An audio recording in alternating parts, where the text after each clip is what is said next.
So hey anime fans, the series name is What If Naruto Went into Sith Lord Universe. This is second part of the series, so let's start the series. To say that tensions had been high in the house since that night a week ago would be a drastic understatement. Luckily Asuma had gotten the approval for the month of training away from the village, though that did surprise Asuma, wondering if the yondaime had an ulterior motive. While the group was still in Konohagakure though, he never tried anything, according to Kiro, who was still assigned the mission to actively monitor him.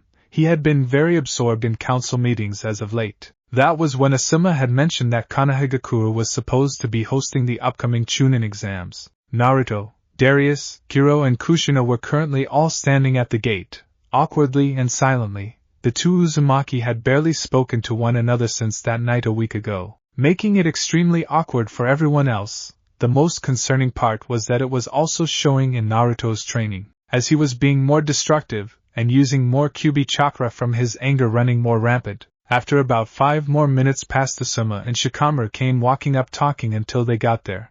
Asuma smiled at everyone, then gave Kushina a quick, nonchalant peck on the lips. The Nara heir was looking at the new people who were standing with the group of people he already did know. Who are they? The two ninja just stared at the Nara heir until Kiro spoke. Who are you? The Nara heir rose his eyebrow at him. He went to respond, but that was when Naruko came running up. Hey everyone! Kiro, Darius, why are you here? Darius smiled at the girl. We are going to be taking you all with us for a month. Kushina and Asuma need some alone time away from all their stresses. The girl had a confused look. I thought you two were civilians. Kiro just stared at her. We never said that now, did we? She glared at him, then everyone turned and started their walk out of the gates of Konohagakure. It only took them about a half hour to get to the town that Kushina and Asuma would be staying at while the team was off with Darius and Kiro. When they were going to separate the group, Naruto was looking at his mother who was talking to Darius. He closed his eyes and turned to leave her alone with a sigh, deciding that he needed to go and stock up on some extra supplies. Flashback. The day after Naruto and Kushina had their argument, he found his mother early that morning in the kitchen.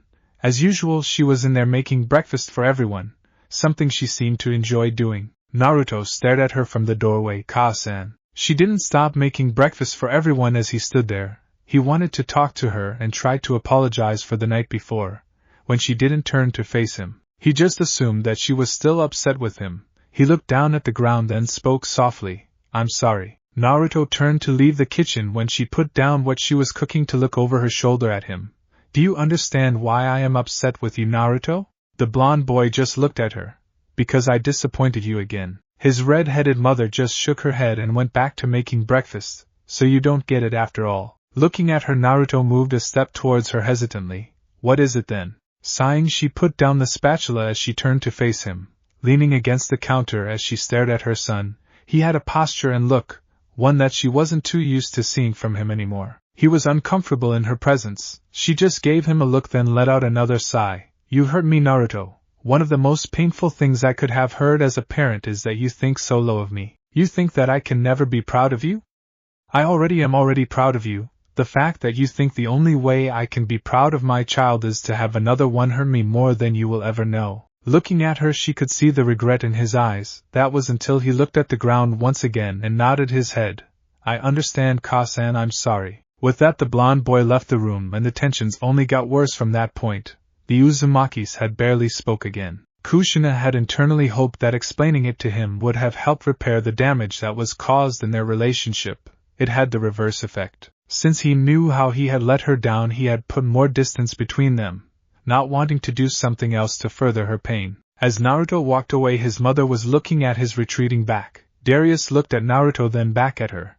Have you tried to speak to him again since then? The redhead just stared at her son, regret and shame hanging heavy in her voice. No, he avoids me as much as he can now. Darius gave her a small smile, trying to comfort the Uzumaki matriarch in some form.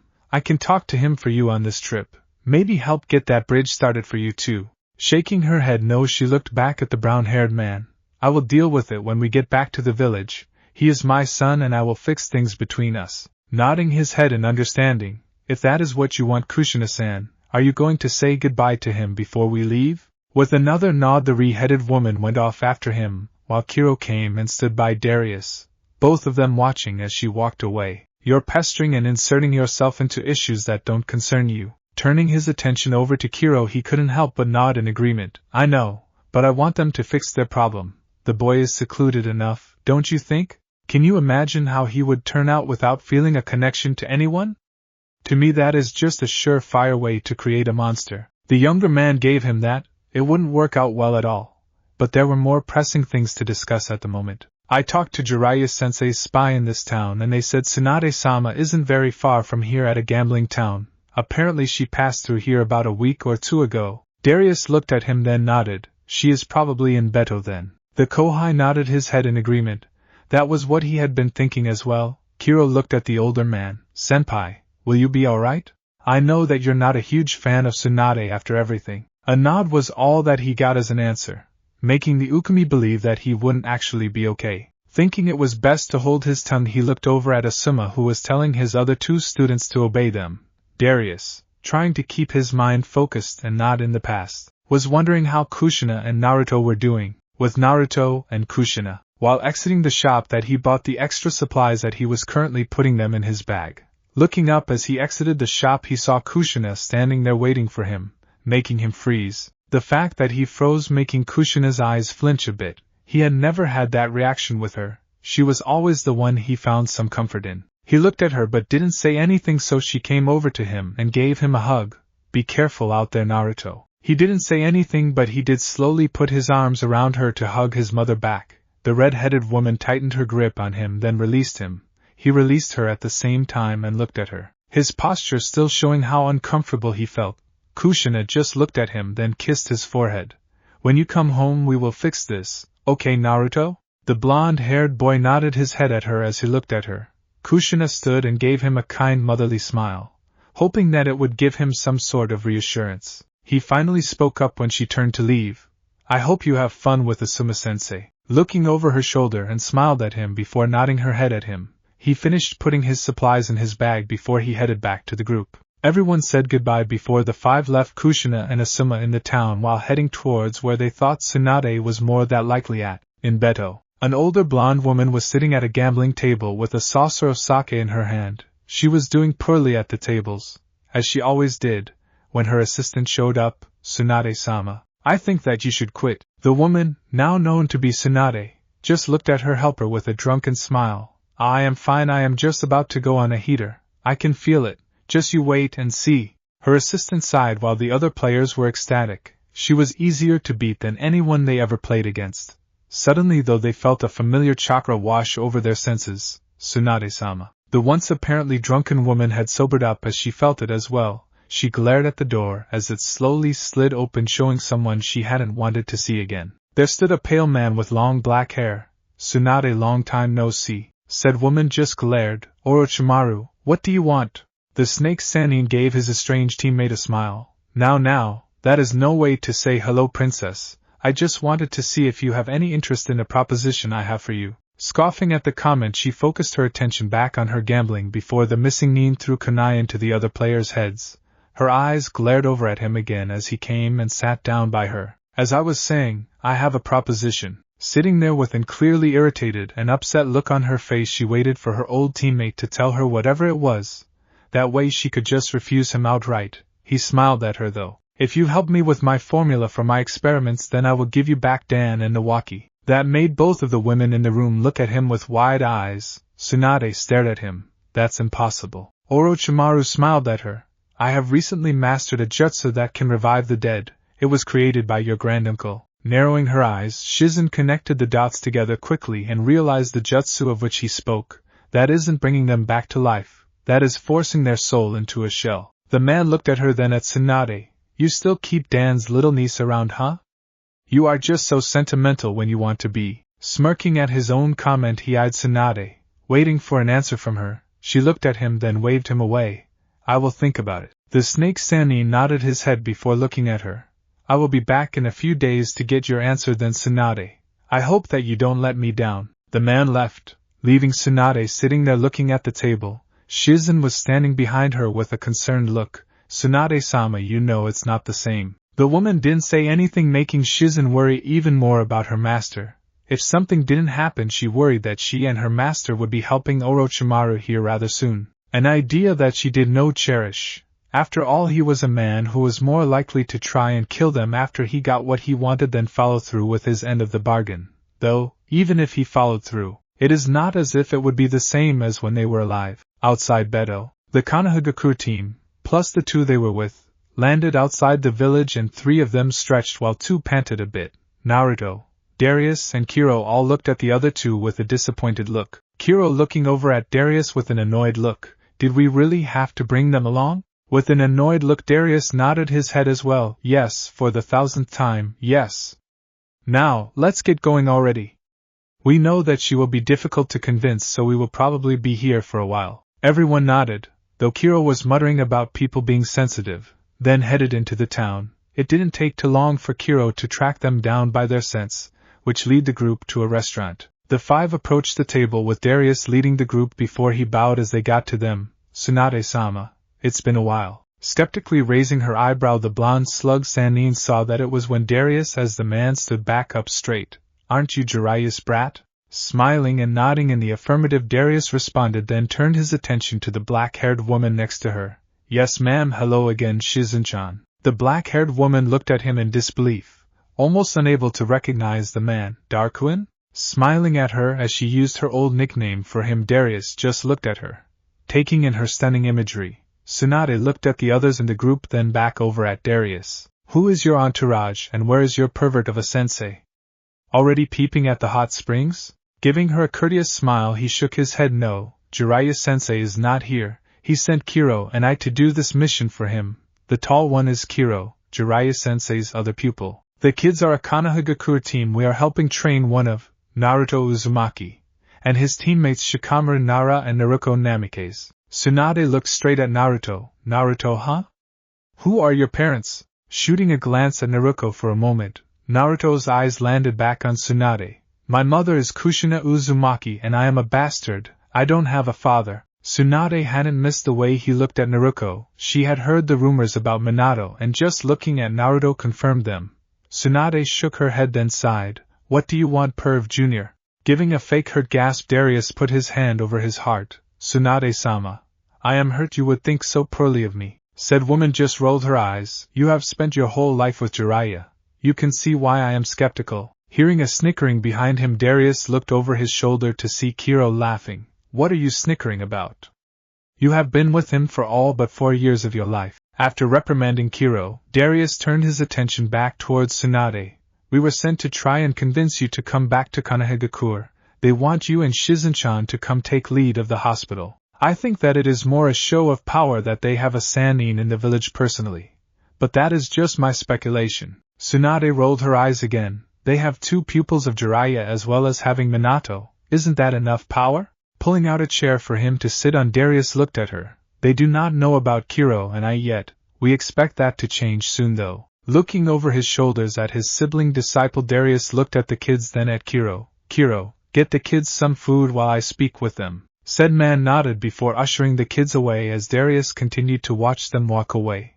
When they were far enough away to be out of the range of heightened senses, he sighed. What will it take to get you to come back, Tsunade-sama? As Darius' demeanor changed to a more serious approach, so did hers. Give me my loved ones back. A pained look crossed his face as he looked at the older woman with saddened eyes. We are sorry for your loss, truly we are. But there are still people there that you care about. Kushina Uzumaki has been there the whole time, living a secluded and scorned life with Naruto. Tsunade closed her eyes as she took a sip of her sake. Opening them, she looked at where the kids had walked off to with Kiro. He is Minato's right? Nodding his head yes. Tsunade looked over at Naruto as he waited for his food, then at Darius. You said that Kushina is secluded. Why? She always wanted a child, so I don't understand that one. Darius ordered himself a water to drink, then looked back at Tsunade. Naruto doesn't get along with people and Kushina's love for him cost her a friend once. He avoids social interactions now due to that. Now, Kushina secluded herself as well, even cutting out a lot of her one-time friends because she believes it is in his best interest. In her defense though, she does a boyfriend now, Asuma Saratobi, and that seems to be going rather well for them. The blonde Sannin nodded her head before looking over at Naruto again. Does anyone know who his father is? Letting out a sad sigh, Darius shook his head. No, well, there are rumors, but no one believes the great fourth Hokage could do something like that. Most just believe her to be a slut that spread her legs too many times and got pregnant. A few know the truth though, the Sarutobi among them, but not enough people to really make a difference in the village. A bit amused by the small growl that emanated from Tsunade, he took a drink of his water. They obviously don't know Kushina. Nodding his head in total agreement, he swallowed the water and responded, Kushina is hoping you will come back as well, to be honest. She is hoping that you would be someone that Naruto would be able to grow close to. I understand that you have a lot of painful memories there, but maybe you could create good ones as well, even enough to outweigh the bad? The slug Sannin stared at him, then sighed. I will consider it, as well as the other offer that I have right now. That caught his attention. What other offer? Did someone else approach you, Tsunade-sama? She didn't respond, knowing that as Jiraiya's apprentice he wouldn't approve. Since she wasn't willing to respond to the question though, Shizen did. Orochimaru offered to use a reincarnation jutsu to bring Nawaki and my uncle back if we help him with his experiments. Flicking his eyes back over to Tsunade, he quickly spoke up, Tsunade-sama, you know you can't trust the snake, you know that it wouldn't be real. Her anger flared as she brought a chakra-fueled fist down through the table, shattering it into a million pieces. Shut up. You don't know what it's like to lose the ones you love. An angry, serious expression overtook the normally calm, or annoyed depending on Kiro, demeanor of the man. You forget who you are speaking to, Tsunade-sama. Both Kiro and I are orphaned. To add insult to injury, you took the only other person I cared about away from me. I will leave you to weigh your options for a few days. Storming away from the table, he told the others it was time to go. Though Kiro protested, saying he just got his food, the look he received from his senpai was all he needed to know to be quiet. As he quickly left the restaurant with the other four ninja, quickly fell into tow behind him. Tsunade slumped back in the chair with a long drawn-out sigh. Her assistant was glaring at her for her outburst. Knowing that it wasn't befitting of someone of her status, Tsunade gave a look over to Shizen and saw the look she was giving her. Sorry for pissing off your boyfriend. That made it so the assistant's face turned beet red as she only glared harder at the comment. He hasn't been my boyfriend since the day we left the village. Since then we haven't so much as communicated once. Not even a word due to both of our travels. Tsunade again sighed as she leaned her head down on her hand as she considered what it was she was going to do. She looked at her food. Help the snake and probably get betrayed, or go back to my own personal hell. What great choices I have to choose from. After a few days had passed, both groups of shinobi came to find Tsunade. Both sides that had offered her a deal showed up at the same time naturally. Orochimaru had not come alone this time though, bringing Kabuto and some pawns too, just in case she refused. Had the gall to refuse him. If she dared to do so, he would just take her by force and make her help him. How he would force her he wasn't sure yet, but he would be able to figure out the details for that later. First would be the issue to taking and subduing her. The other side was thinking that she was going to refuse them, knowing that she really had no interest in returning to Konohagakure. If that was the case, then they would contact Jiraiya and let her be his problem. Something Kiro had been saying from the jump. Darius seemed a bit irritated with Tsunade after their discussion, only confiding in Kiro what had been said. Of course Kiro had felt bad for his senpai. Both were orphaned and Darius had found someone to treasure in Shizen when they were younger. Unfortunately, shortly after the Second Shinobi War they were separated when Tsunade left the village with her in tow. That had of course formed some feelings of resentment between Darius and Tsunade, something that he thought he had a better grip on. Darius had been orphaned in a spat between Sunagakure and Konohagakure, living in a small village by the border. A lot of the citizens of that village lost their lives in it and left scars on the survivors. Darius was not immune, though his scars were psychological and not physical. When Jiraiya arrived after the fight had long since ended, he was attacked by the dark brown-haired boy with a kunai he had found. Jiraiya, seeing all the pain and hatred in his eyes from what he had seen and endured, took the boy under his tutelage. From the time Jiraiya had taken the boy as his only pupil, though Darius often felt as more of a babysitter for Jiraiya, that was until they found Kiro a couple years after the Third Ninja War. The brown-haired boy was in a destroyed village, similar to how Darius had been, and had been living off of thievery. He had somehow stolen Jiraiya's coin purse, making them look for him. All the while Darius suspecting he spent his money at a brothel. That was until they ended up finding the young Ukami boy. It had become abundantly clear that the great Toad Sage had a weak spot for orphans and ended up taking Kiro as a student as well. Darius, who had never fully recovered from his separation from Shizen, being a bit distant about it at first, slowly opened up to Kiro, though Kiro had always assumed that Darius blamed Tsunade for it, but he kept it bottled up and contained. Oddly enough, something that Darius always told him not to do. When they arrived at the spot that Tsunade had told them all to meet at, the Konohagakure group, who knew who he was, were more than a little surprised to see Orochimaru and his team. Kiro started to growl while Darius put his hand up to signal him to stay there, though to stay alert. Orochimaru was just smiling at him, his usual arrogance coming through. Look what we have here, a tadpole and a pup. Glaring at the man, Darius shot back with his own comment, says the traitorous belly slider. Laughing as he looked at the Konohagakure team, he playfully looked back to Tsunade. So Konohagakure was the other place that offered you a deal. I am surprised that you would even consider a deal from them, princess. The blonde Sannin looked at both groups. I am here to deny both of your offers. I will not help you with your abominations, and I will not return to that kami-forsaking village either. That is my final decision for both of you. Now I need you both to leave me in peace. Nodding his head at her, Darius turned, accepting her decision for what it was. He would just relay it to Jiraiya and let him deal with it. Orochimaru, on the other hand, seemed to have taken a serious issue with said decision, his once playful look on his face now become one of outrage and anger while staring at her. You refuse me? Me? I give you an exceptionally kind offer and you refuse? That is unacceptable, Tsunade. The snake Sannin looked at his pawns, then back at Tsunade. Take her by force. Now. They nodded and went to move as Darius looked at Kiro, the elder man nodding at the other. Both of them flashed and stood between both of the groups. They removed their bags and tossed them to the side as Orochimaru started to laugh. The pupils are going to fight us. You two may be able to get through them, but Kabuto and I will be more than a match for the both of you. Darius smirked. We shall see, Naruto. You and your team are responsible for the two pawns. Deal with them quickly and safely. Your mother would murder me if something happened to you, said blonde boy, smiled, then took off his bag. Naruko wore a matching smile while removing her bag as well. The only one of the three that didn't smile was of course Shikamaru, who took off his bag with an annoyed look. Troublesome, we can never have a mission without a fight. The younger brown-haired man looked at his senior pupil. Who do I get, senpai? Darius looked at the two and smirked. I get the snake. Kiro smiled as he cracked his neck. That means I get the little rat. Team 13 versus Orochimaru's henchmen. Naruto and his teammates stood there looking at the two henchmen that they were supposed to fight. The blonde Jinchuriki sighed, then issued the orders for his teammates. I will take the one on the right. He has more chakra. You two can deal with the other one. Both Shikamaru and Naruko nodded before Naruto flashed at his target, delivering a hard kick into his side, forcing him away from his teammate. As soon as his foot touched down, Naruto flashed at his opponent again, making the man quickly go into a defensive stance. He put his hands up to block the punch coming from Naruto. As Naruto's fist was coming in, the henchman countered him, grabbing his forearm and throwing him at a wall.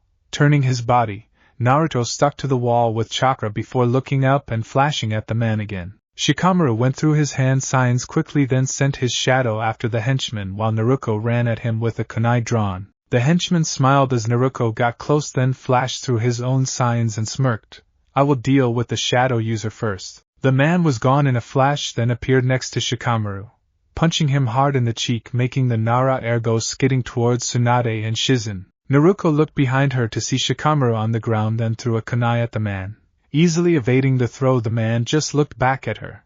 To think they would have mere genin fight me. I was a bit worried about fighting those two, but this is just insulting. At least send me a challenge. Narrowing her eyes at the blatant insult, Naruko started weaving through hand signs, fire style, fireball jutsu.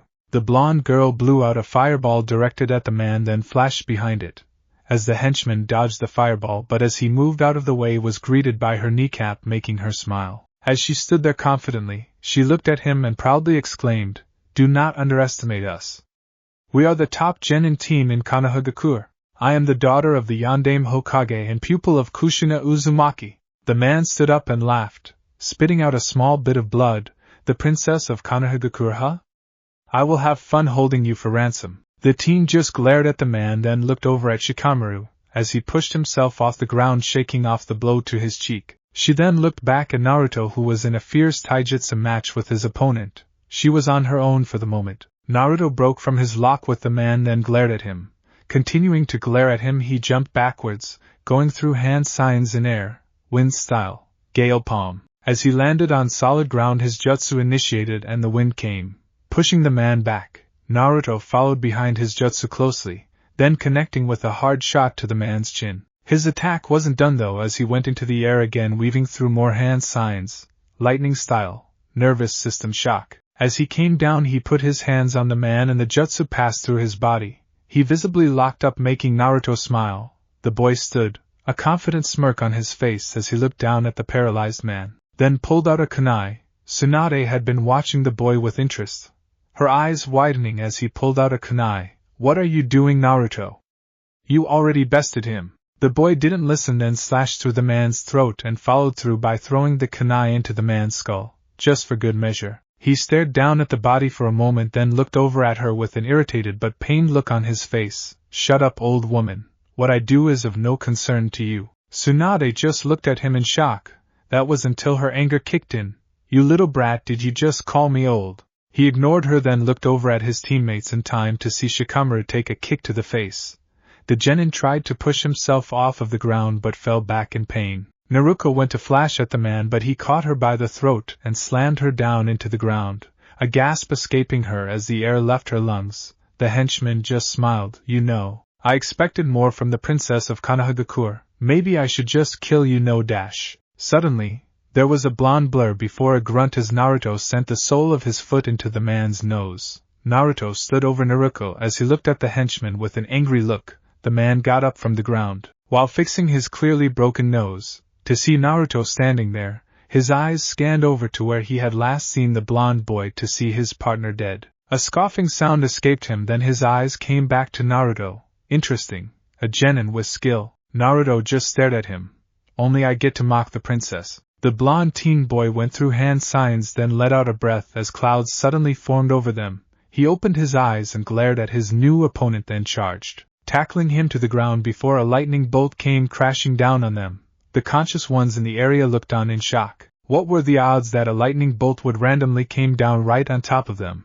None of them realizing that he had brought it down on top of them deliberately. After a minute or so, Naruto stood up from the crater and looked at them, his shirt torn to shreds from the impact of the lightning bolt. Shizen and Naruko looked at him in shock as Tsunade pieced it together and muttered, "The Storm Bloodline. Kiro vs. Kabuto." The two stood there staring at one another before Kiro hit summoning markers on his belt and grabbed two hand blades. The design made it so that metal went halfway up his forearm with articulated wrists. At the hand was a blade that encased the hand but pointed at the tip, each blade having a straight and serrated side for different types of cutting. The Ukami looked at Kabuto, who was pulling out some kunai. "You're going to get your ass kicked, punk." Kabuto smirked as he looked at Kiro. "I think that it is the other way around, puppy." The brown-haired man smirked and flashed at Kabuto. The medic put up his kunai to block the hand blades in just the nick of time. As the sparks flew, Kabuto transitioned to try and kick Kiro in the stomach, but he sidestepped and countered with his own kick into Kabuto's side. As the white-haired man went flying, Kiro stood up straight, smirking as he taunted the white-haired medic. "You're nothing, not even a warm-up." Kabuto got up and threw the kunai at Kiro, who easily deflected it. As he did so, Kabuto shot through his hand signs. Kiro looked up just in time to see the man finish his hand signs. Chakra scalpel. The white-haired medic charged, then brought his hands down. As Kiro went to block the attack, the chakra cut through the cold steel of his hand blades. Kiro jumping back as the tips of his blades pierced the dirt. As he landed, Kiro looked at the blade tips that were sticking up from the ground and sighed. "Well, that sucks, those cost a lot to make." Looking up, he saw Kabuto standing there with a smile. "I am so sorry, pup," Kiro growled as he tossed the now useless hand pieces to the sides of him. "I do not like being called pup or puppy." Shrugging at him, Kabuto got into his stance again as Kiro glared at him even more fiercely. The white-haired medic held his smirk, then moved his hands. "Bring it on, PUP." Darius vs. Orochimaru. The snake Sannin smiled at Darius. "So confident, aren't we, Darius? You really think you have the ability to go toe-to-toe with me? Even your idiot sensei has never succeeded in that." The brown-haired man just stared at him, then replied with a shrug, "Honestly, I doubt that I can, but we'll never know till I try." Besides, even if I die, it's worth a shot just to keep you from having your way. The snake Sannin laughed, then went through his hand signs, summoning jutsu. Suddenly there was a large snake under Orochimaru's feet as he looked down at Darius. Darius looked at him, then went through his own hand signs, summoning jutsu. Now Darius was eye level with Orochimaru again as he stood on top of Gamabunta's head. The chief toad looked up at Darius. Darius, why am I here? The man smiled. Hey chief, I got something I need your help with. The chief toad looked at the snake and Orochimaru. The chief narrowed his eyes and pulled out his blade with a smile as he recognized Orochimaru. With pleasure. Darius smiled, then the chief flew at the snake, thrusting his blade into the snake. Through its neck, Darius jumped off of the toad's head and onto the snake, rushing at Orochimaru. The man drew back, then opened his hand, forming a Rasengan effortlessly. He thrust his hand forward, trying to push the Rasengan into the man's stomach, but the snake jumped back off of the summon. The brown-haired man quickly jumped off after him, the summon disappearing in a puff of white from the injury caused to him by Gamabunta.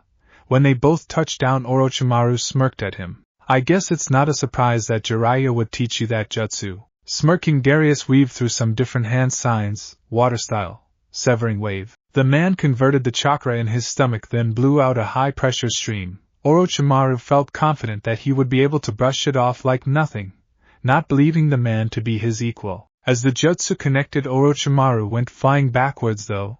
The Sannin looked down to see blood starting to come down his arm from where he blocked. Darius stood there looking at the snake Sannin as the man looked at his arm. I will admit, you're stronger than I gave you credit for. Continuing to stare at the man, Darius responded, you shouldn't underestimate someone, Orochimaru. It could lead to your demise. The snake Sannin smiled, then let out a dark laugh. You think you will be the one to bring my demise? Darius shook his head. No. I think I may be able to prevent your plans today though. Orochimaru smirked as he got ready to attack Darius once again. Kiro vs. Kabuto. Both men stood there panting as they stared at one another. The two had both clearly underestimated the other one. Kiro took a calming breath, then flashed again, connecting with a hard punch to Kabuto's cheek. The white-haired medic went rolling on the ground, not getting up right away. Kiro straightened himself out while taking another breath. I said not to call me pup, jackass. The brown-haired man watched as Kabuto tried to push himself off of the ground but fell back down. Kiro then looked over at Darius, who was engaged with Orochimaru, before he felt a sharp pain in his shoulder. He looked to see a saban now lodged in it. He pulled it out, then saw some liquid on the tip, and curled his lip at the smell of it. He looked at Kabuto, then felt his vision blurring. Shit. Kiro collapsed to one knee as he tried to look up at Kabuto. Though his world was spinning, he knew the man was smiling. Poison works well on pups like you. The man growled, then pushed his body up. Takes more than that, asshole. He was about to charge at Kabuto when he saw Darius go flying. He looked to see Orochimaru rushing at him with a kunai drawn back. Kiro pushed all his remaining chakra into his feet and flashed in front of Orochimaru, getting stabbed in the stomach as a result. The man's eyes widened as he grabbed Orochimaru's forearm tightly, coughing up blood as he did. Darius opened his eyes just in time to see the incident, then something inside of him snapped. The older man flashed and opened his hand, forming a large Rasengan, and slammed it into Orochimaru, making him go flying. As Orochimaru flew away, Kiro fell to his knees and coughed up some more blood as his face started to pale. Darius pulled out the kunai. Having Kiro lie down, he started to put pressure on the wound. Shizen-chan! Help! The black-haired medic ran over to him, then quickly went to work on trying to heal the younger man. That was when Kabuto tried to make his move and ran at Shizen's back. As he drew back his chakra scalpel, Darius flashed and caught his arm, just taking a small hit to his shoulder. Though due to the chakra that was flowing through Kabuto's hand, it did dislocated his shoulder. Darius grunted, then the man disappeared and reappeared by Orochimaru, who was bleeding and panting, clearly injured.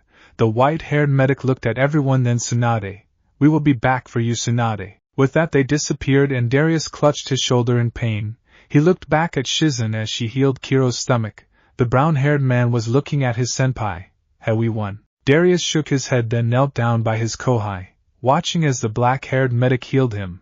That was when he heard Tsunade coming over to them. Why did you two interfere? He looked at the Sannin, then back at Kiro. Because you matter to our sensei. It was our mission to get you to Konohagakure. You refused, so you can be his problem now. Still, He wouldn't have forgiven us if we let that slimy bastard spirit you and Shizen-chan away like he had planned to do. Tsunade stared at him, then looked over at Naruto as the boy and his team came over to them. Naruto is an interesting boy, quite angry though. The man nodded his head but never looked away from the medical procedure happening in front of him. He has had a lot on his plate. Recently he suffered an emotional tear in his relationship with his mother as well. That is making him more brutal, it seems. The blonde Sannin nodded, then looked at the genin again as they were getting closer to them. I will go back. I need to monitor him and Kushina. Darius nodded his head but still didn't look at her. When Shizen's hands stopped glowing, she pulled out a needle and thread and stitched together the wound and wrapped him.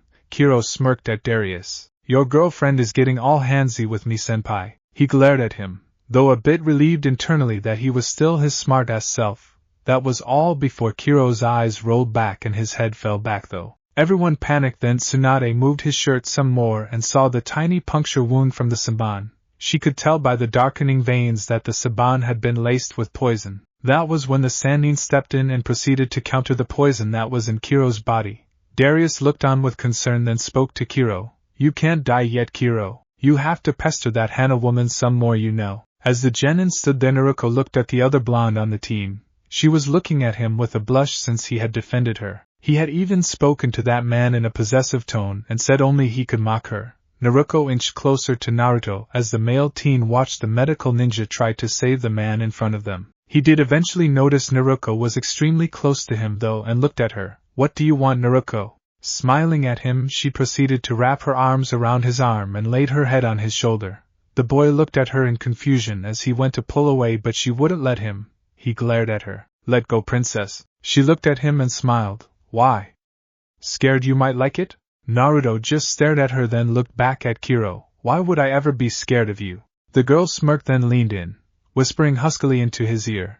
Because I am a girl, you're uncomfortable around girls. He shivered a bit before he looked at her. That is not true. Naruko smiled some more. Then how come you always point out when I am heated to get me away from you?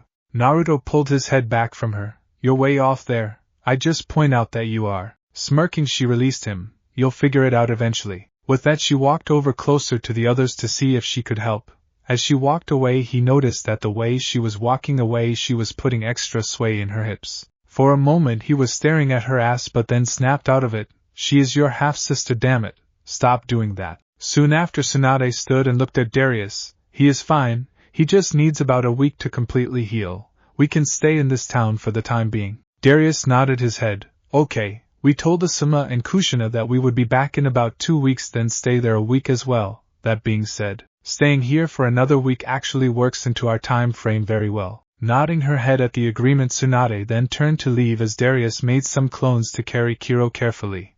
The real Darius looked at Shizen, giving her a small smile. Thank you, Shizen-chan. Said woman smiled before she noticed how he was favoring his one shoulder. She walked over and started to heal him.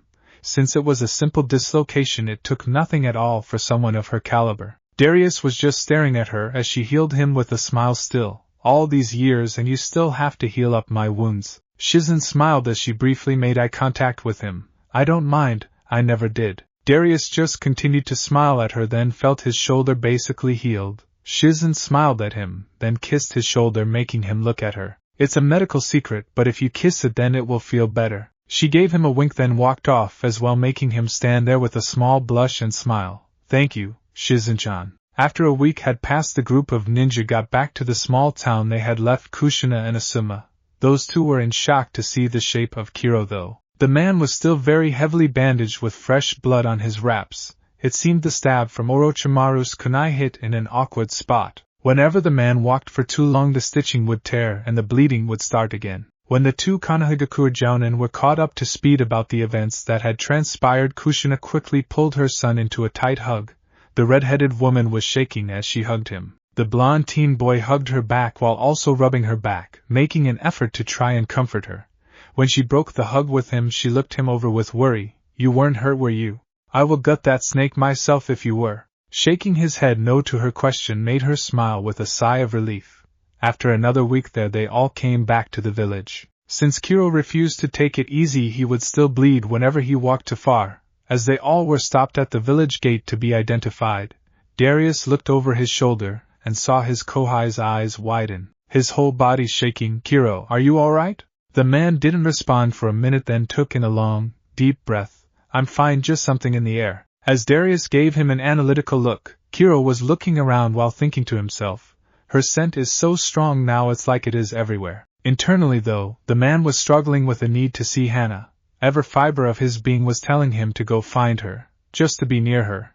But he stopped himself. He had promised her that he would stay away from her, so he would. Besides that, her first impression of him wasn't good in any sense of the word. Handing his passport and identification to the gate guards for a moment, he absent-mindedly took them back as he walked into the village. His odd behavior had attracted the attention of Shizen, though, who looked at him. "Kiro, your bleeding is getting worse from your shaking. Are you cold?" Looking down at the bandages, he saw the dark red stain getting bigger. Kiro smiled as he looked at Shizen, replying back to her as he walked towards the Uzumaki compound. "It's nothing. I just need some rest." "I appreciate your concern, though." Darius came and stood next to his old flame, getting her attention. She looked at him, then both of them watched as Kiro kept on walking. "What is wrong with him?" The older brown-haired man watched the shrinking form of his fellow disciple. "I don't know, to be honest. I have my suspicions, but I can't give you a definite answer since I am not sure. I think it has to do with a woman he has interest in." Giving a bit of a surprised look, Shizen looked back at Darius. "He has someone he is interested in." Nodding his head, Darius looked at her to meet her eyes. "Yeah, but it isn't going very well for him. With any luck it will turn around for him eventually, though, especially with his fear." That was when the rest of the group came and joined the two of them. As the rest of the group got there, Darius looked at them all. "Asuma-san, why don't you take the team to Minato's office and report to him? Shizen-chan and Tsunade-sama can report in later." Everyone nodded before Kushina gave Naruto the keys to the house. "Why don't you help Tsunade-sama and Shizen-san get settled? Send a clone to report for you." Naruto nodded his head at his mother before making a shadow clone to leave with them. With that, the rest of the group split up. One group went to the Hokage's office to report to him, while the other went to the compound with Kiro. The man was walking towards the Uzumaki compound with his hand on his wound. Shizen had definitely been right. The shaking he was doing from her scent was tearing his wound open more. The majority of his bandaging was stained in blood, which was easily visible through his torn shirt at this point. They had ripped it open when he first started bleeding while walking to give his wound air. Since he didn't want to ruin more clothes, he just kept wearing that shirt. As he continued walking towards the compound, he noticed that the scent was getting stronger. He put his other hand on his head, which felt like it was spinning, to try and focus and stay upright. That was when he heard someone stop in front of him. Opening his hazel eyes, he looked up to see the woman throwing the scent off standing there looking at him. Kiro eyed her, then gave a curt nod to her. "Ms. Inuzuka." The brunette was staring at him, observing him as he held his stomach and head. "You're injured." Giving a brief look at his bandaging, he looked back at her to meet her look. "It's nothing to worry about. All I need is some rest, and then I will be right as rain." Hannah approached him and pulled her chakra to check his wound. Though she wasn't a doctor for humans, she was a vet, and as Inuzuka dogs use chakra, she has some basic medical knowledge. Something that Hannah did notice, though, was that as she got closer, he started to shake more, something that confused her. "Why are you shaking so much, Kiro?" Said man just looked at her while contemplating what to say. He didn't really want to lie to her, but he didn't think she would like the truth either. "It's nothing." The Inuzuka heiress looked up at him. "Don't lie to me, please." Continuing to hold her eyes, he let out a small sigh before fessing up. "It's you. You're sent to be more specific. It's so strong right now for whatever reason. It is making my body act up a bit." The woman stood up straight and looked at him, knowing what it is that is kicking her scent into overdrive for the brown-haired man. "It's going to be worse for about a month or so. I am approaching my heat cycle." The brown-haired man let out a loud groan. "I don't think I can handle it getting stronger, not while keeping my promise to you." Hannah looked at him, then gave a small smile, appreciating that he was trying so hard to keep his promise to her. "Come with me. I can heal your wound for you, but all my supplies are at home." The man just stared at her with a clear look of confusion written all over his face. "Your home? I am sure that this will bite me in the ass, but I thought you didn't want me near you. Going to your home with you contradicts that in a major way." The woman looked at him. "There are things that we need to talk about, plus my mom wants to meet you." The confused look on his face got even more confused, but when she started to leave, his body followed as if it had a mind of its own. Both of them were heading towards the Inuzuka compound. both walking in complete silence, arriving after only a few long minutes.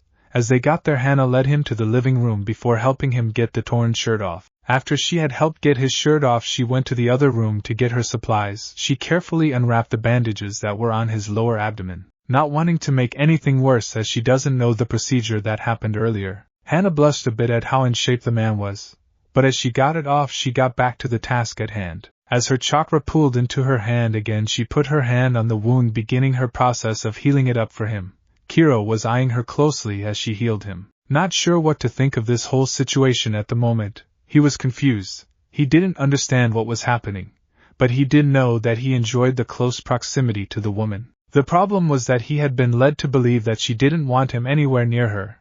As it stood, though, now he was in her home as she healed him. The other problem was that being this close to the Inuzuka was not helping in the slightest with her scent. When she finished, she pulled her hand back. Grabbing some thread and needle, she looked at him, waiting for the okay that he gave. With a nod, she stitched up the wound, trying to be as gentle as she could, then got some new bandages. She wrapped up the wound as he continued to look at her. "Thank you, Ms. Inuzuka." Nodding her head as she continued to bandage him, she responded to him, "Just call me Hannah." Kiro nodded his head at her before the door opened and closed. They both looked to see Sim coming in. Though Kiro didn't know her personally, he could tell she was Hannah's mother just based off of looks. Sim looked at the two of them before smiling. "Is this him, Hannah?" Said woman nodded her head before Sim came over to him and sat down in her chair. She stared at him for a moment, then looked at his wound. "What happened to you?" Raising his eyebrow a bit, he slowly responded to her question. "While we were gone, we had a run-in with Orochimaru and his assistant Kabuto while in a small country town. I ended up getting stabbed in the stomach protecting my senpai from Orochimaru." The Inuzuka matriarch looked at him with a smile. "So you're loyal and courageous." Kiro just looked at her, getting more and more confused by the questioning that was seeming to happen to him. "I suppose that is one way to see it, ma'am. May I ask why you wanted to meet me?" "I was under the impression that Hannah didn't want anything to do with me." Raising her eyebrow at his question, she shot her eyes over to Hannah. "You haven't told him yet?" Shaking her head no, Hannah defended herself from her mother's annoyed gaze. "He was bleeding when I found him, so I wanted to fix that first. I had just finished changing his bandages when you came in the door." The man looked at both of them, feeling his eyes bounce between the two Inuzuka women. "Excuse me, tell me what exactly?" The matriarch just continued to look at her air, showing that she wanted Hannah to say it. The woman sighed and nodded at her mother, then looked at Kiro. "It's about how you are locked onto my scent. Apparently, at least according to my mother, you're That was when her mother, who was getting more and more annoyed by Hannah's coy behavior, finally snapped. "Damn it, you're destined to be her mate." Hannah glared at Sim. "I was getting to it." The older woman rolled her eyes, saying sure. Kiro was looking at Hannah in shock. "I'm to be your mate?" Both women looked at him, then Sim stared at him inquisitively. "That reminds me of a very important question that I had. I wanted to know, what's your last name, Kiro?" It's highly unusual that someone other than an Inuzuka can smell a heat cycle, especially when it's months away. The man blinked a few times, then looked at Sim Mukami. The matriarch's eyes widened. "Impossible." He stared at her. "Why is that?" She stared at him. "Your clan is supposed to be wiped out." Kiro looked at her, a bit more of a hardened and pained look on his face from the comment. "I am an orphan if that is what you mean." The Inuzuka woman just continued to stare at him. "I thought that they all died. Are you signed to your clan's contract?" The man narrowed her eyes at her, then nodded his head at her. She leaned back and tapped her fingers together until Hannah spoke up. "What is going on?" Her mother looked at her. "Hannah, the Ukami clan were an old clan that date back to the Warring clan era. They are a lot like us, strong sense of hearing and smell. The areas they differ in where they don't have our jutsus or partners like we do. Something that they do have though is a contract that is bound to their clan. I thought that the contract was now lost since I, as well as everyone else, was led to believe they all died. Kumogakure had moved in on their clan area and wiped them all out, other than Kiro here." Hannah looked at the man as he stared at Sim. "What contract?" Kiro looked at her. "The wolf contract. Hence my clan's last name." Sim stared at him, then she stood. "Well, I like him and approve. Now we just have to convince Hannah all the way." The man looked at Sim as she said they still had to convince Hannah. The Ukami slowly turned his gaze back to Hannah. "You know I don't exactly believe in destiny. So if you don't like it, then it doesn't need to happen, Hannah. You should pick who you want to be with, not let destiny do that. She is too fickle of a bitch anyways." Thank you for healing my wound. I am sure you can find me if you need to. I hope you both have a wonderful day, Hannah, Mrs. and Izuka. The man bowed to them both, then left the house after that, shocking both women. Hannah was surprised he left. After everything, she thought he would use this as his opening to have a relationship with her. Tsum, on the other hand, was shocked that he was able to resist her scent when it was obviously having an effect on him. It was silent for a minute before Tsum looked at her daughter. If you aren't going to claim him, then I sure as hell will. At the Hokage's office. As the team came in through the doors, Minato was surprised to see Kushina there as well. He definitely was not happy to see her smiling while holding Asuma's hand. The blonde Hokage stared at the team, now speaking with a more annoyed tone than usual. Did the training trip produce any results? The Sarutobi nodded his head at the Hokage. Yes, sir. Minato stared at them all before his eyes locked on Naruto. The two had their typical stare down before he smirked. Naruto, how is your dream coming along? The teen's lip curled a bit before he looked away in annoyance. Minato narrowed his eyes, then looked at Naruko. Did anything good happen on your trip, Naruko? She smirked and nodded her head, though they were having different meanings. Naruko was thinking more or less about some progress she made with Naruto. Minato was thinking she may have become stronger in power. Asuma, I want you to consider entering the team in the upcoming Chunin exams. They aren't for about 3 more months, so you have time to think about it. Nodding his head at the military leader before they all went to leave, that was when Minato smirked. Kushina-san, a moment. Both Asuma and Naruto's clone froze at that, then Minato smiled some more, alone. Kushina looked at them both, then nodded her head at them. I will be fine. They nodded and left. Though they stayed right outside the door, both of them were focusing all their energy to sense any sudden moves by Minato.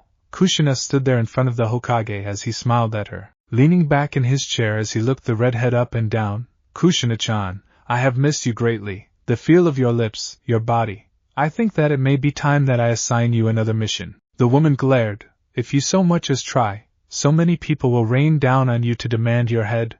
There are a few that will just try and kill you, such as our son. Minato scoffed before smiling at her. Naruto, the boy is a fool to think he will ever be able to kill me. You and I both know that it is a dream he cannot achieve. Kushina stood proudly in defiance of Minato and defense of Naruto. Our son is an amazing shinobi and man. He is already more of a man than you can ever dream of being. I believe that he can do it, and when he does, I will be immensely proud of him.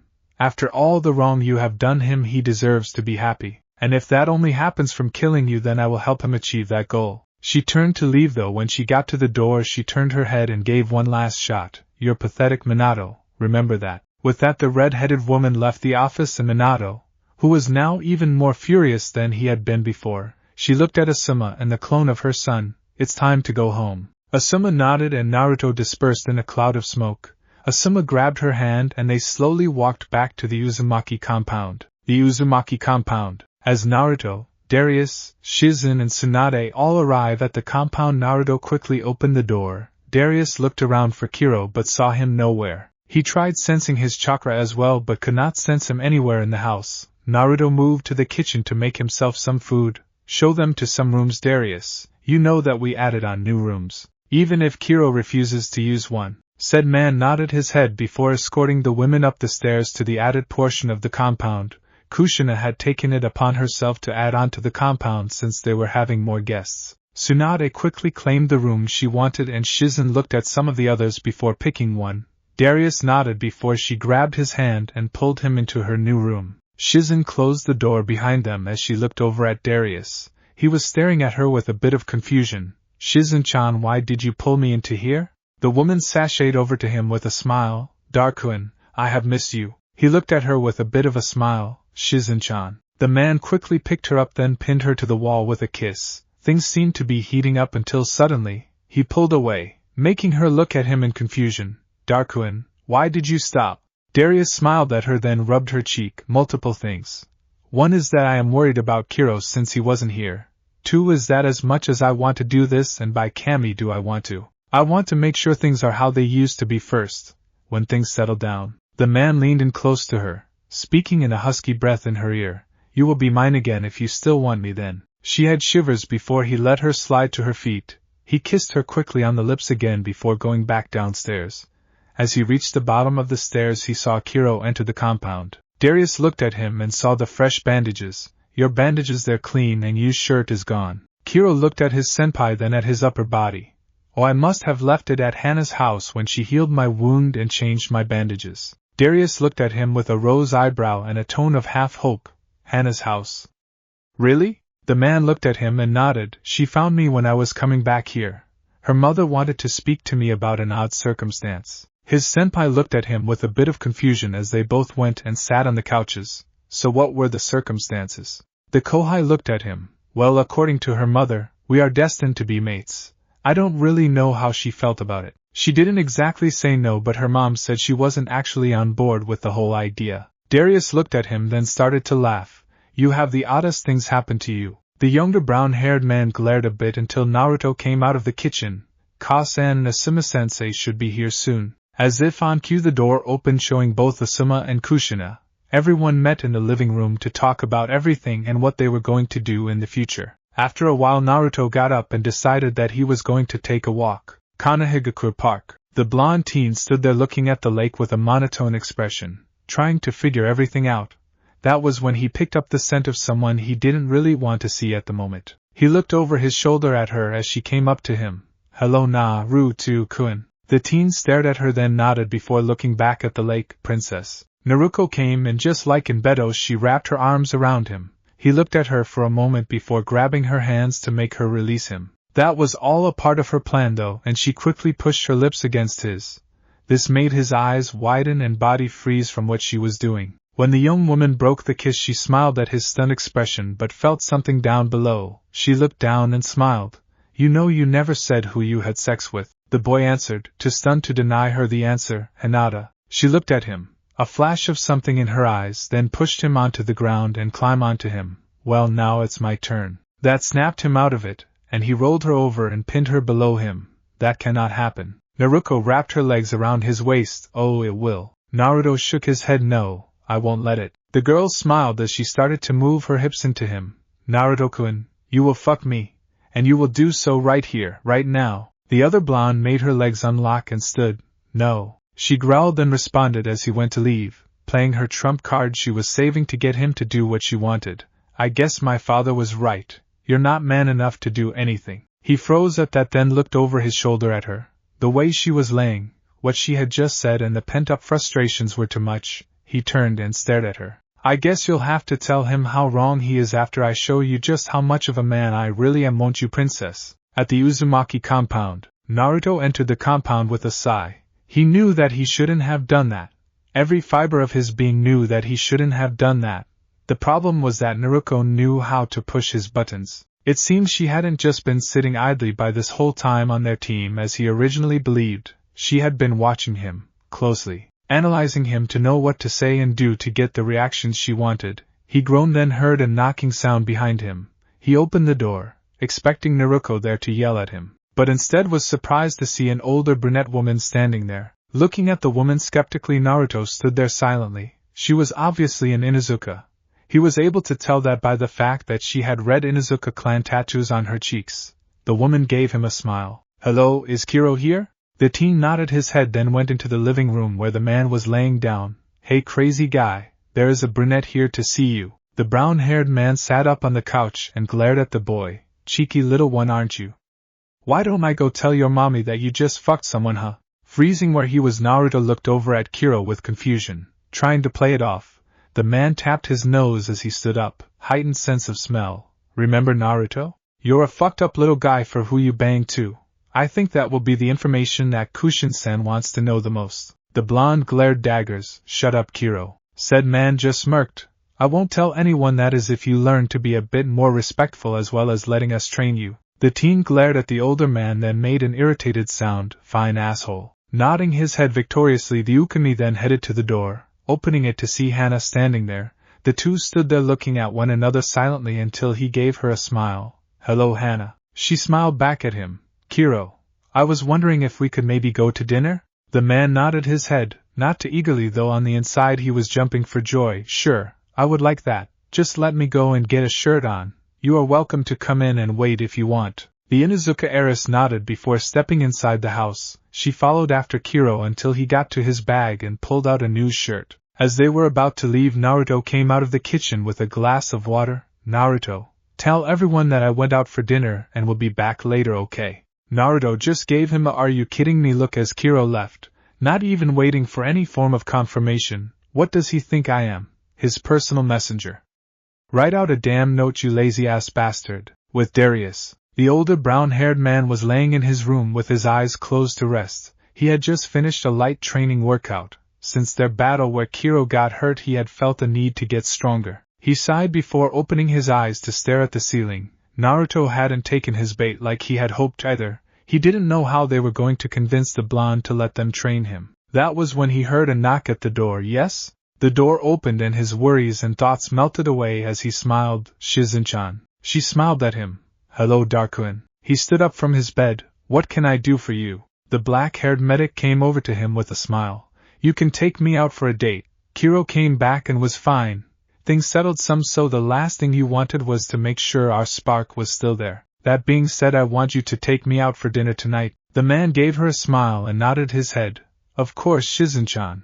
Give me about a half hour to shower and shave, then we can go. The medic nodded her head, then left the room. Darius proceeded to shower, shave and put on some nicer clothes before we went downstairs to tell Kiro. When he couldn't find him, he furrowed his brow. Then he found Naruto laying on the couch. Naruto, have you seen Kiro? Sitting up on the couch, Naruto sighed. How was he reduced to delivering messages? There were literally birds that do this job. Yeah, he went out to dinner with some Inuzuka. I think that he was calling her Hannah. The news made Darius smile, then nodded his head. Well, Shizen-chan and I are going on a date as well. The boy just stared at him, not knowing why he told him, since he really didn't care all that much. Maybe he had been too friendly lately. The idea at that made him have a small chuckle, though. There is no way that someone got that idea about him. Darius turned to leave, then Naruto spoke up again. By the way, Kiro talked to me earlier. I'll let you guys train me. With those words, Darius froze and looked over at Naruto.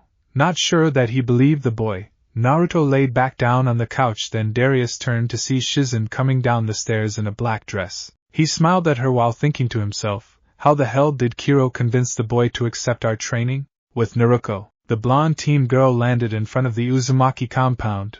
It had taken her longer to get here than she expected. She didn't know how sore she would be after what they had done. There was also the fact that Naruto had literally torn her shirt off of her.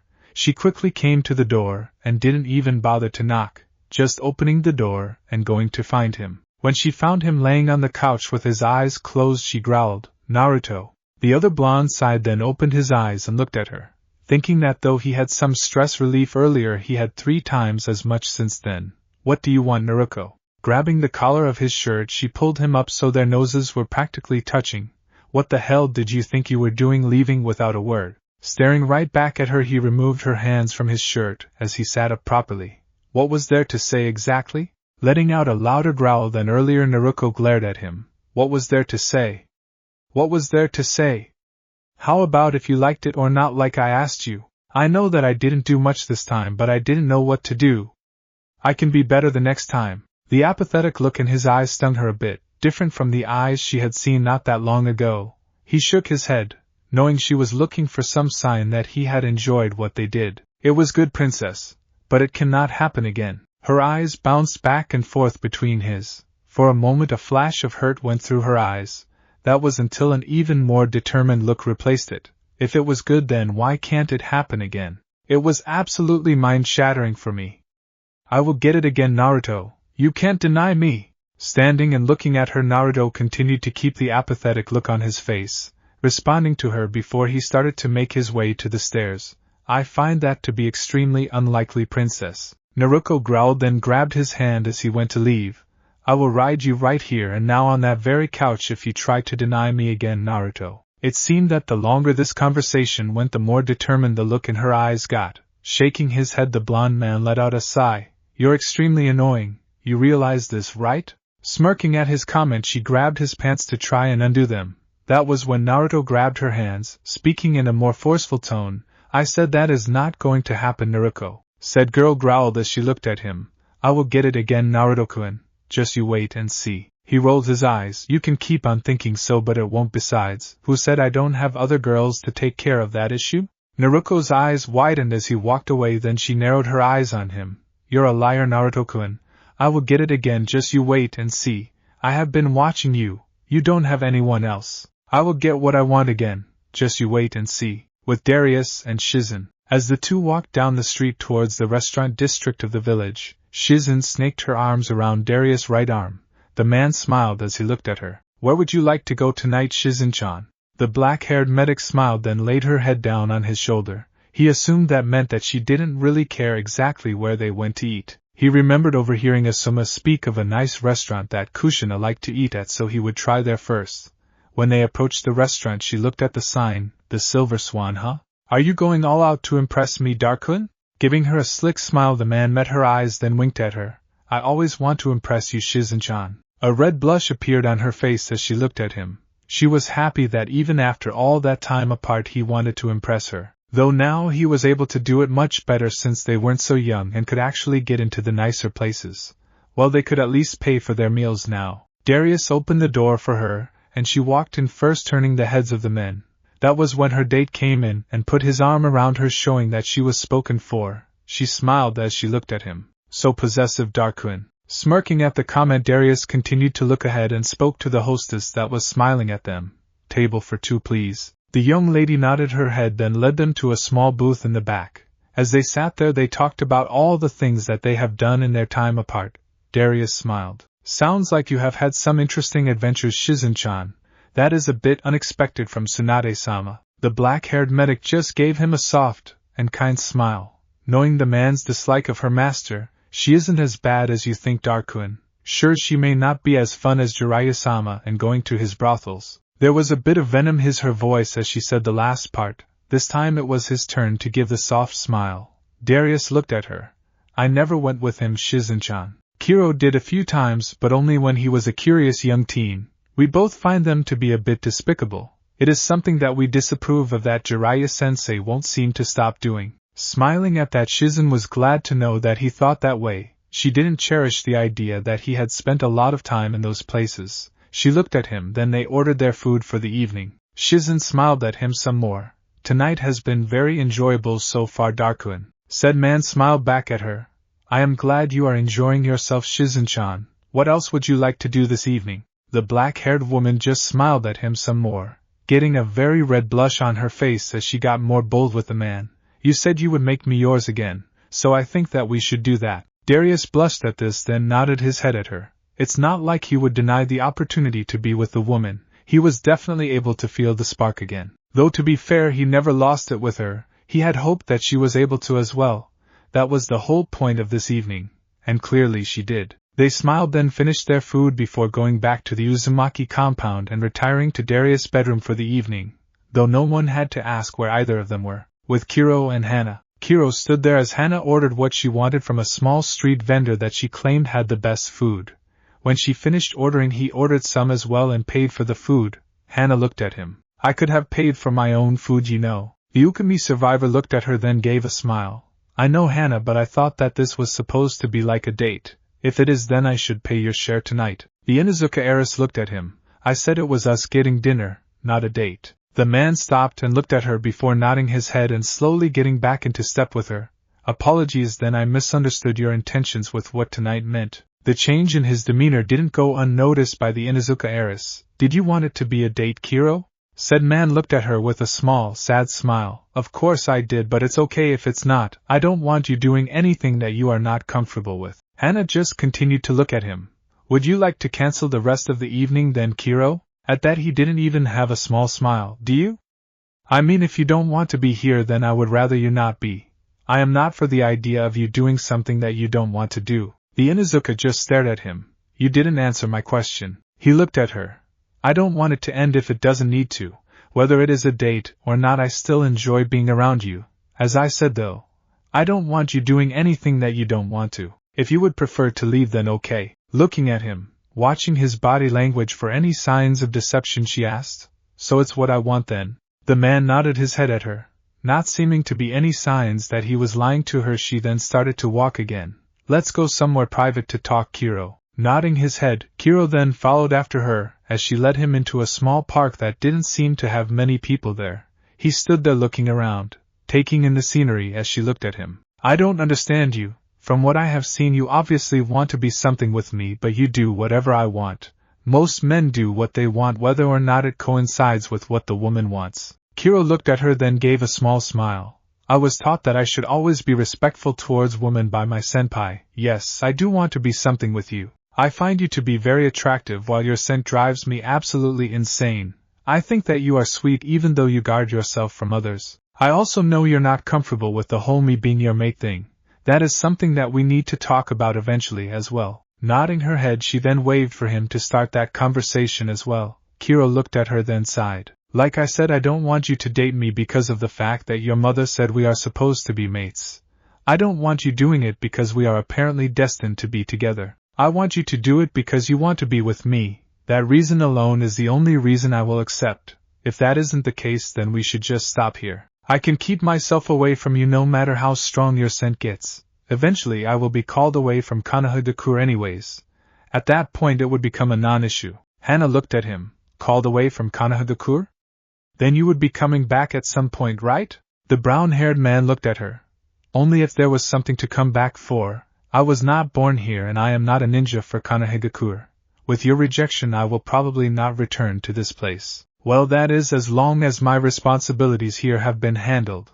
I think that my senpai will remain to be with Shizen-san though, so I will be on my own again. A sad look once again came to his face, but Hannah wasn't sure what it was from this time. Last time was an easy guess. Whether it was from him saying her rejection or being on his own again, she wasn't sure. Those were the only two options that made any sense to her though. Hannah stared at him. My rejection? Kiro stared right back at her. Since you're not on board for the mate thing, said tonight wasn't a date as well as when we first met told me to stay away, I have come to figure that we will not happen. That is at least how it is seemingly going between us. Again, I do want something between us. But only if you want something with me as well. As the brown-haired woman looked at him for a moment before she looked forward. I haven't decided either way, Kiro. Why is it that you seem to hate the idea of being on your own again? Said man's shoulders tensed at the question. She looked over at him to see that he wasn't comfortable with the question. She wanted to see if he would be willing to share something so personal with her. Kiro looked at her. Have you ever been alone, Hannah? Truly alone? She shook her head, no, making him stare at her. I have. Before I had my senpai and even that pervert sensei. I was alone. I had no one and I had nothing. When I got them I was like you and very guarded, but I opened up eventually, and now I have bonds with them. To lose them would be hard, but I know that my senpai is happy with Shizen-san. I don't want him to lose her again, and Jiraiya-sensei is extremely unreliable. I will have no one again, just like when I lost everyone in my family. The man sighed as he looked at the small lake, then looked over at Hannah. It will be okay though. I will know that Darius-senpai is happy, which is more important to me. He has been a different man since we came into contact with Shizen-san. It has been a bit odd to see, but anyone can see how happy he is now. Hannah looked at him a bit, then smiled a bit as she looked forward. There is the chance that you will have something to come back for Kiro, said man looked at her with a small smile. Only time can tell though, I suppose. The Inuzuka heiress nodded, then looked up. I should probably get home before my mother gets the wrong idea about all of this. Kiro nodded his head at her. Allow me to escort you home. Hannah looked at him, that self-sufficient and determined look returning. I can take care of myself. The Ukami survivor smiled. I am well aware of this, but if you will let me for my own peace of mind, I would greatly appreciate it. She sighed, then nodded, though he could tell that it was begrudgingly. Both walked to the Inuzuka compound in a relatively comfortable silence. When they arrived he smiled at her. Thank you, Hannah. I will see you the next time you want to see me. Said woman nodded, then stuck out her hand to shake Kiro's hand. He looked at her hand, then grabbed it before pulling it forward a bit, and kissing it. He looked up at her reddening cheeks with a smile. Until then, Ms. Inuzuka. With that he disappeared, leaving her standing there, a bit shocked with a blush on her face. When she turned though she sighed as she saw her mother standing in the doorway with a large smile. Oh, there would be teasing. With Kushina and Naruko. It had been a few weeks since Naruko had managed to get Naruto to pop her cherry. Her biggest issue was that it had been extremely hard to get anything from him since then. He had caved one time to sex again, but she had gotten him to go down on her a few times, though always with the stipulation that she returned the favor. She stood there as they were coming to the close of her personal training session with Kushina. She had hoped Kushina would be able to convince Naruto to train with her, but there had been no success on that front. Kushina seemed to be smiling a lot during this session though. Naruko, due to how much you have improved as my student, I have a surprise for you. The blonde teen girl looked at her with a rose eyebrow. What is it, Kushina-sensei? Kushina looked over at the back door as it opened and the other blonde teen walked out. He looked annoyed, really annoyed, as he sighed at the situation. He came and stood next to Kushina while having a far-off look on his face. Naruko looked at Naruto with hopeful eyes, though the look was clearly not reciprocated. Really? The redhead nodded her head. Naruto has finally agreed to help with your training. Isn't that what you wanted? Nodding her head quickly, the girl had an ecstatic look on her face. More than you know, Kushina-sensei. That made it so that the other blonde let out a long sigh. Kushina looked at Naruto. Why did you agree finally, Naruto? Said teen looked at her. My other three senseis said that it is a good way to blow off steam since most of my training with them is more mental right now. I have to understand what I am learning before proceeding, and it makes me agitated. His mother smiled then nodded. Go ahead and stretch, then we will begin a workout with you two against me. I will get us all some water really quick. When Kushina went into the house, Naruko came over by him with a smile. Agitated, huh? Could have come to me to blow off steam. With the end of the sentence she winked at him, making him sigh. Not now, Naruko. She got closer. After training we will though, right? Naruto shook his head no though. He was seeing that he wasn't as strong-willed as he hoped. She had done much better than he expected with studying him. He had come to realize that she wasn't someone to underestimate anymore. She knew how to twist his words and use her body to lure him in. That much had become extremely clear to him. When he gave in to his lust, it was impossible to stop thanks to his furry prisoner inside of him as well. A factor he didn't know he had to be concerned about before. He looked over at her finally, then sighed. Maybe. She gave him a purr. I'll even ride you today, Naruto-kun. That didn't help his resolve as the mental image popped into his head. He was now fairly sure that when his mother went to have dinner with Asuma they would end up somewhere with her riding him to release. When Kushina came back out, they quickly went into a 2-versus-1 spar. Naruko was able to do better than Naruto expected. There was even one point in the fight that she took a hit to protect him when his mother came at him from his blind spot. Eventually Kushina did leave, and just as Naruto predicted, his resolve caved and the two blondes found a secluded spot to fuck. As Naruto lay there with another blonde cuddling into his side, he let out a silent sigh. When she finds out the truth she will hate me for this. I don't know why I care about that, but for some reason I do. Is this what having romantic feelings for someone is like? Naruko, on the other hand, was in heaven. She just finished a hard, rough but passionate session with Naruto in whatever situation they were. The thing that was making it so perfect was that they were cuddling as well as he was absent-mindedly running his hand up and down her bare side. She had a small smile from this. A couple more months and I think that this could turn into something real. Something that we can be public with. I don't really care if father will disapprove. Mother and Kushina-sensei would be okay with it since we would be happy. Just a couple more months, Naruto-kun. With that she closed her eyes to get a few hours of sleep before she left the residence so that no one knew their secret. Naruto didn't get any sleep. More of just trying to figure out everything going on in his mind. Minato, his mother, his bloodline, and whatever he was in with Naruko. There was 1 week left before the Chunin exams begun. Kiro had not seen Hannah since that night, which was making him believe that he was more and more right about what he said. Kiro was happy that Darius was so happy. It wasn't hard for him to tell what had happened between Darius and Shizen by the smell and sound when he got home. He also knew that Naruto and Naruko had went at it again. He was struggling with the inner debate about telling someone about the two blondes, but he figured that the boy had enough bad cards in his hand. Why not let him have this one? Suddenly there was a knock at the door of the Uzumaki compound. Kiro got up from what people had taken to calling his couch. When he opened the door he was surprised to see the familiar white hair of his sensei, Jiraiya-sensei? The man smiled. Hello Kiro, where is Darius at? He looked back into the house and Jiraiya walked in to find him as well as the others. Jiraiya was pleasantly surprised to see Tsunade there sipping on tea of all things. He was used to seeing the blonde Sannin sip on sake. Tsunade looked up at Jiraiya. So the old pervert finally showed up, huh? Took you long enough. Jiraiya smiled at her. Hello Haim, how has retirement been treating you? She sighed. Was going well before your students came to get me. They even had a showdown with Orochimaru to get me here, you know. Do you go out of your way to find idiots like you, or are you just a magnet for them? Giving her a large smile as he sat down at the table with her, he gave a wink. He looked around the room before looking at her as his face turned serious. So Naruto. Adopting a very intense look as well, she nodded her head at him. He is an interesting child. He knows of his heritage, and he seems to completely hate that he is related to Minato in any way. The Toad Sannin sighed. Has anything good happened while you have been here? Tsunade gave a small smile at the question. Our students have rekindled their relationship. Been basically joined at the hip since their first date when she kept most of the house awake. Jiraiya smiled, the serious version of the man stored away again for later. Theta boy Darius. Now, what about the other one? The blonde Sannin sighed. Kiro, he is in quite the predicament. He locked onto an Inuzuka scent, and you know what that means. Nodding his head, Jiraiya gave her a confused look. Means that they are supposed to be mates.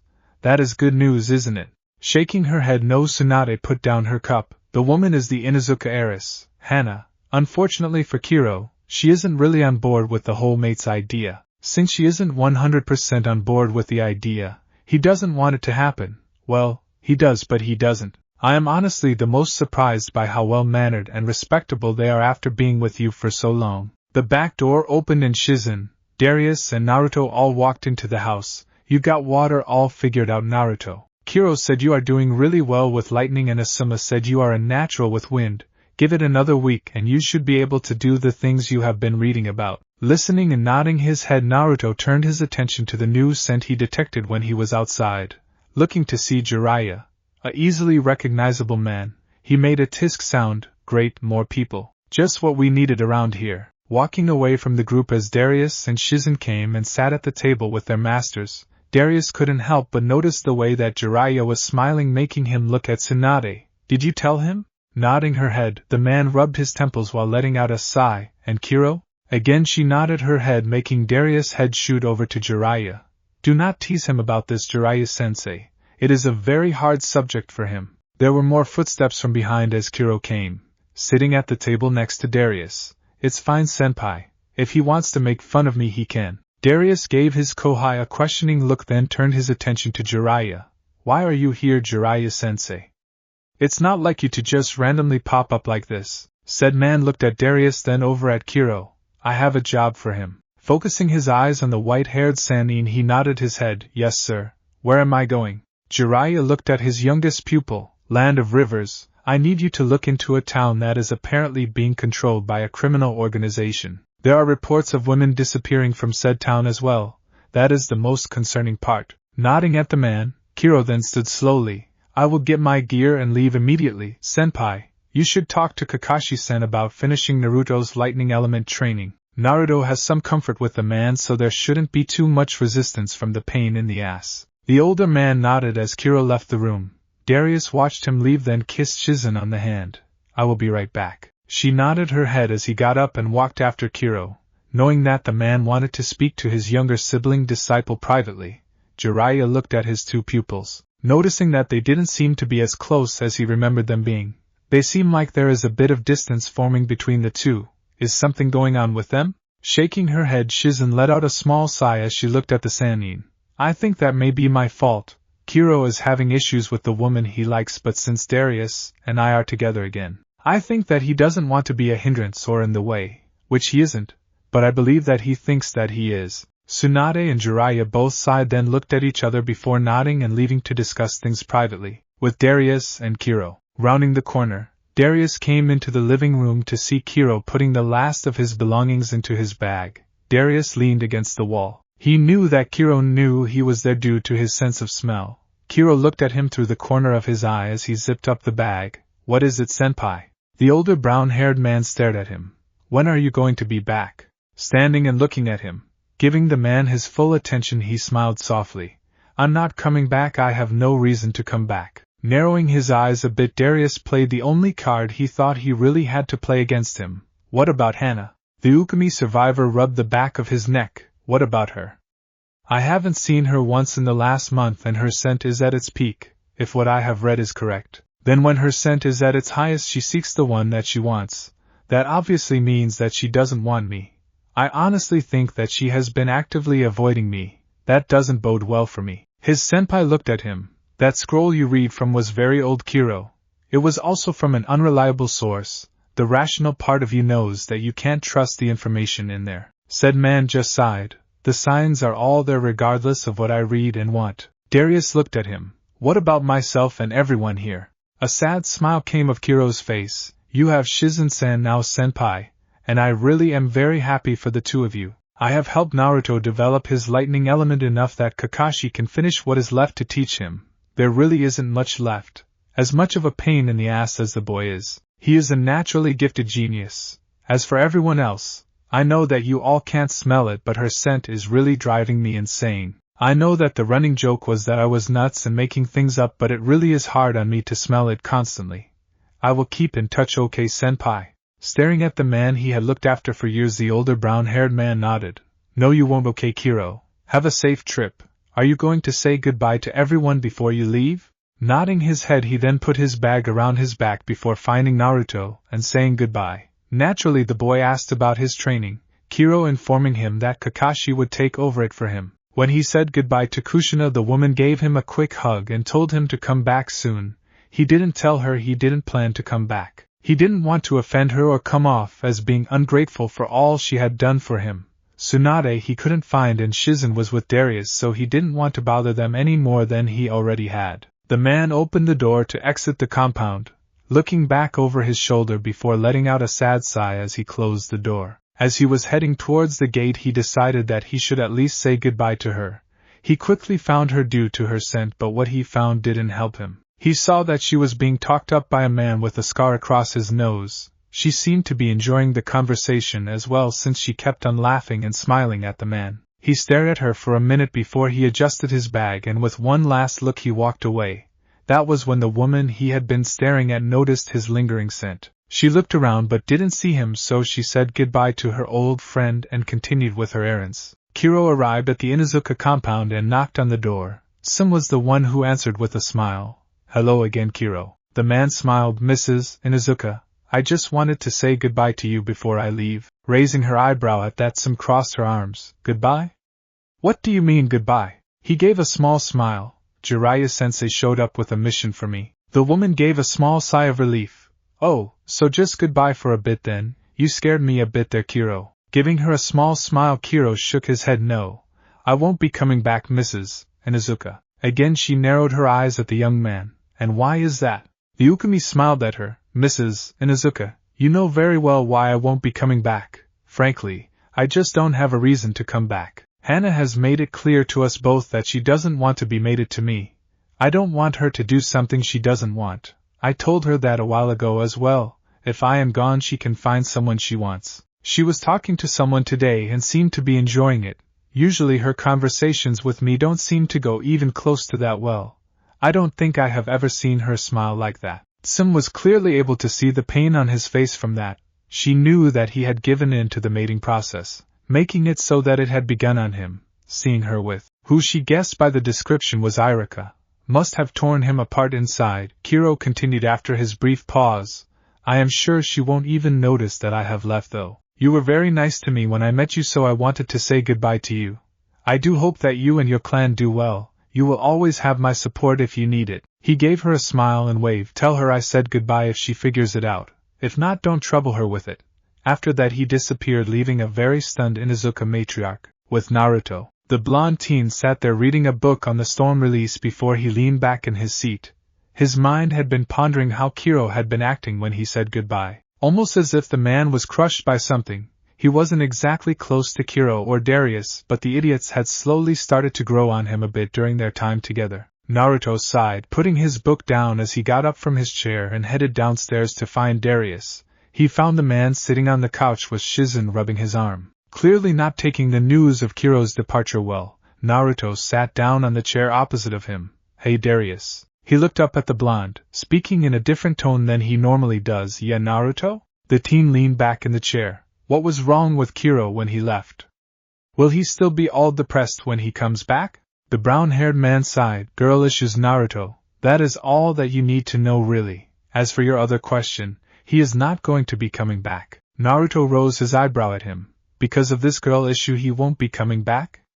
And you're okay with this? Darius sighed. That is one of the reasons that he is staying away, yes, but I am not okay with the decision. If you must know, I am trying to figure out what to do so that he does come back. The blonde teen gave him a blank look, a bit annoyed that he had to even point this out. Have you talked to this girl to find out the problem? Darius stared at the young man for a moment, then stood. He hadn't thought of that yet, which frustrated him a bit. With that, the man gave Shizen a quick kiss before heading off towards the Inuzuka compound. Naruto just stood and shook his head. How those two have survived this long on their own I will never know. At the Inuzuka compound, Hannah had just arrived home to find her mother deep in thought. Since this wasn't all that unusual, she brushed it off and went to do her own things until there was a knock at the door. She sighed, thinking that it was typical that it happened right when she closed the door. She turned and opened it to find a man she had never seen before standing there. "May I help you?" The unknown man looked at her. "Are you Hannah Inuzuka?" She nodded her head. "So you have met a man named Kiro Ukami, yes?" Once again the woman nodded her head, although this time a bit slower, making him give a sigh of relief. "Has he come to see you at all today?" Shaking her head no, choosing to not mention that she thought she smelled him earlier, the man gave a confused look. "Odd, I figured he would have said goodbye to you." That made it so that her eyebrow rose. "Goodbye?" M.O.M. That caused some to snap out of it at that point and came over by her. "What?" Her daughter just stared at her. "Do you know anything about Kiro leaving?" The Inuzuka matriarch stared at her. "Yeah, he told me to tell you goodbye for him. He said he went to see you, but you were happily involved in a conversation with some scarred guy. I am guessing it was a guy since, though he didn't say it, it was clear that he didn't like that you were, though since you two aren't a couple he didn't say anything in regards to that. Just that you were happy and smiling, something he had never seen." Hannah rose her eyebrow. "Irika? He is just my friend though." Letting out an annoyed sigh, Darius was the one that responded to her this time. "How would Kiro know that? He thinks that you don't want anything to do with him. He said he thought you were actually going out of your way to avoid him. He read some old scroll on the Inuzuka women that they seek the ones they want when in heat, especially at the peak, which he could tell you were at. I am sure that he is thinking along those lines with this Irika guy and you. That being said, he didn't take it well." Hannah let out an annoyed sigh. "I will talk to him when he gets back, alright?" This time it was Tsum that responded to her. "He isn't coming back." Hannah said. Woman looked over at her. "What? Why?" Her mother sighed as she shook her head. "He knows you don't want him as a maid, Hannah.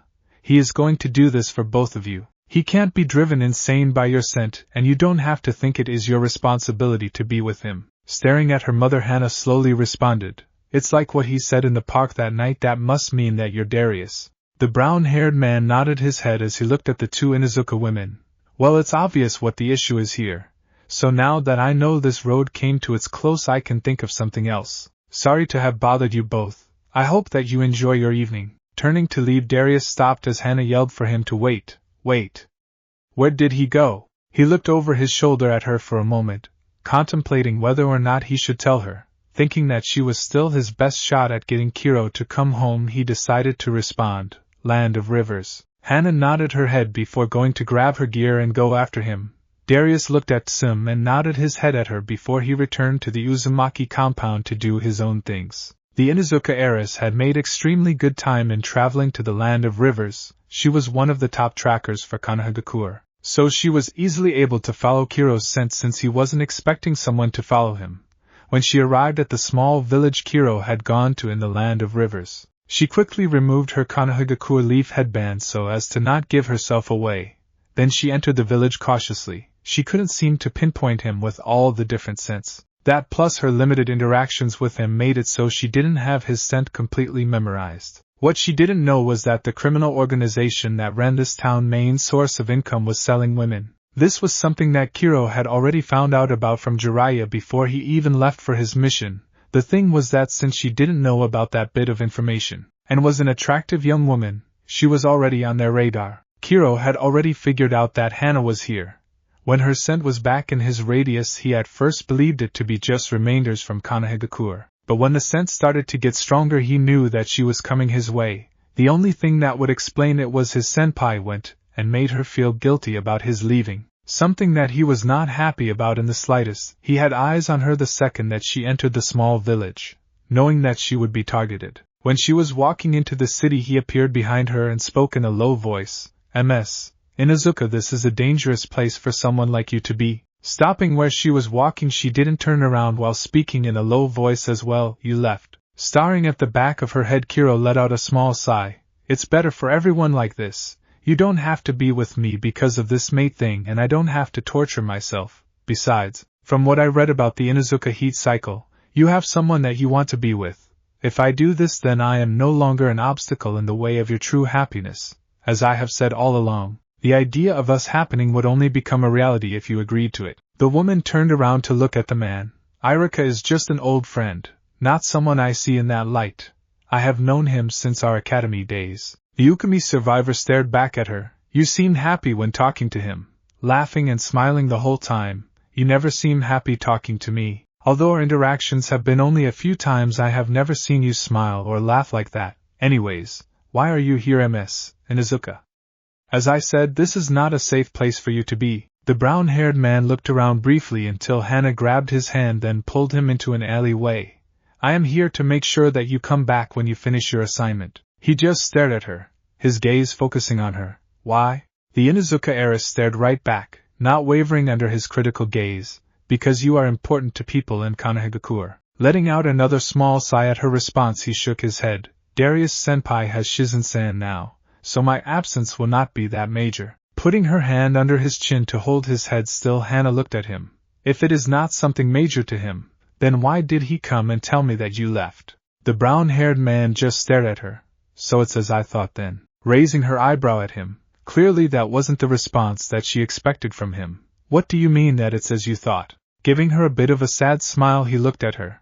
That you only came looking for me because someone told you that I was gone and didn't plan to return to Konohagakure. I was fairly sure that you wouldn't even notice. The only real reason that you're here, that you came to convince me to come back, is guilt. The words struck her hard. She wasn't really able to dispute what he was saying though. Putting up his hand, she stopped. You don't have to say anything or apologize, Ms. Inuzuka. We were not anything, so you not noticing my leaving is not important, or not even something that you should have to notice. That was when Hannah curled her lip. It is important. Staring at her after her little outburst as she glared at him a bit, showing that fire he had seen a few times. Slowly glare softened as she continued to just look at the man. It is important, Kiro. You are a good guy. You have always been respectful towards me, and I wanted to have a date when my heat cycle was over. That way you're not trembling and shaking the whole time. I saw it the last few times we were near one another. I thought that it would be uncomfortable for you. Said man stared at her with widening eyes. What? The Inuzuka heiress gave him a small smile. I said when you come back from this mission and my heat cycle is over, I want a date. For that to happen though, you actually have to come back to Konohagakure. The man just stared at her. He was thinking that he was imagining what she had just said. She could see it on his face as he stared at her blankly, making her shake her head. Kiro, snap out of it. Said man blinked and looked at her. You really want a date? With a nod of her head, she saw him have a smile on his face she hadn't seen before. That was when there were suddenly footsteps in the alleyway. They both looked over to see some of the members from the organization Kiro had been tracking blocking their way out of the alley. The Ukami noticed how they were looking at Hannah and stood in front of her, putting himself in their path if they tried anything. The members of the organization smiled, feeling confident in their numbers. You won't be able to make a difference, boy. That being said, why don't you just let us have the girl? When Kiro didn't move, they drew their blades, his well-trained eyes watching them closely. Two of them charged at him, but he easily dodged their swings, then delivered hard punches to their jaws, making their heads hit the walls on each side. As they went down to the ground, he growled at them before looking up at the third that was standing there in shock. Kiro quickly grabbed him and knocked him out as well, tossing all three bodies into a dumpster. Never threaten her, especially while I am here. The Inuzuka heiress had a smile while standing behind him. Kiro looked back at her as she gave him another smile. Do you need any help with this mission? Kiro gave a small smile. Not really, but I wouldn't mind you staying either. I will leave it up to you. Tapping her chin a few times, she weighed the options.